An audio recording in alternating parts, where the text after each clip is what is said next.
So let's push on and let's have a look then at what the content actually involves. Now, bear in mind that this is an overview. This isn't really comprehensive. We'll be diving deeper into each of the areas a little bit later on in the course. But just for now, I want to show you what things, areas, if you like, sections are involved. The first of which is called the features. That's actually the features and the organizations of a business, and we'll look at what that involves. The second area is business models, and the students are going to look at 2 business models. We're going to be looking at human resources, what that means, what the function of human resources is in a sport and active leisure business, any business in fact, I suppose. We're going to spend significant time looking at marketing. I've got some great ideas of how we can really bring this area alive in the course.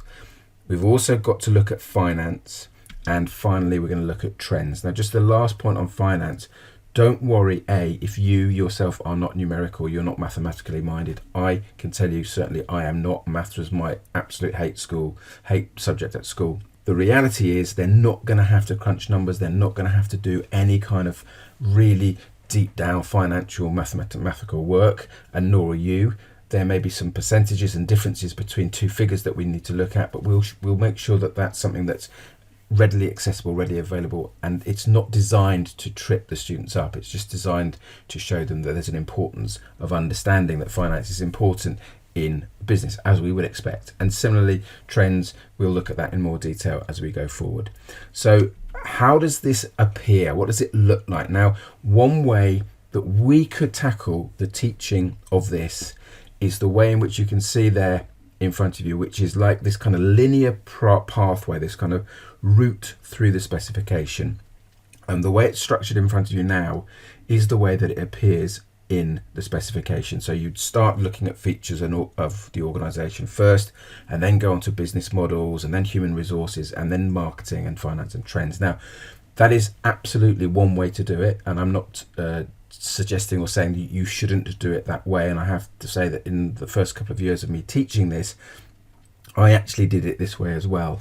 Well, what I found was I was very much hooked up on teaching the content from the specification and the book, the textbook, and I didn't really pay enough attention to the requirements of the assessment, and therefore coaching and directing my students about how to do the assessment. So that's something to be aware of.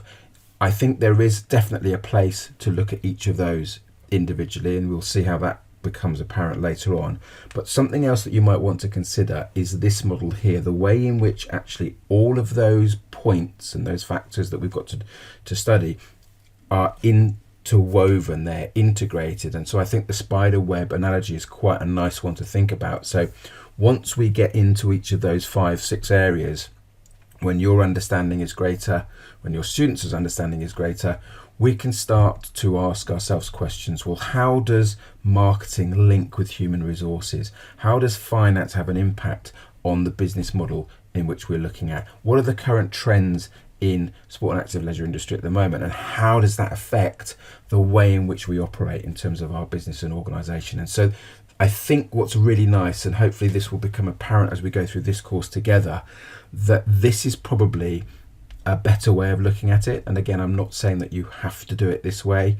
I'm not saying that you have to do it the other way either. What I'm suggesting is it's worthwhile being aware that rather than attacking or approaching each of those items in isolation, it's better to be aware, certainly, of the way in which they link together. So with that in mind, let's have a look briefly at an overview of each of these areas, and we'll do that in our next video.